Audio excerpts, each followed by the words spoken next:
চোখ উঠানো হচ্ছে আনারসের। চোখগুলো না উঠালে মুখে ধরবে। এটা কে রে? গলা চুলকাবে। কে এটা? কে এটা? এ, ও আনারস খাচ্ছে আবার।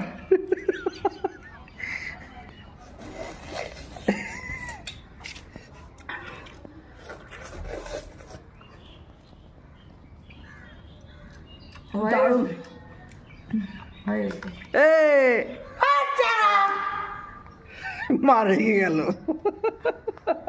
ওকে বলতেছি এটা চোখগুলা তোল, তুই কি শুরু করছিস এখানে এসে? কাটা দে কাটা দে। মা মতটা মিষ্টি না মা। কতই যদি দেখা যেত তাহলে আনারসের যারা ইয়ে করে জুসার করে রস চুষে ওরা তাহলে আর চাকু দিয়েই কাটতো না। তো জুসার কিনতে লাগবে তাহলে। না না, চাকু দিয়ে কাটে, জুসারটা নিয়ে কি করবো আমি?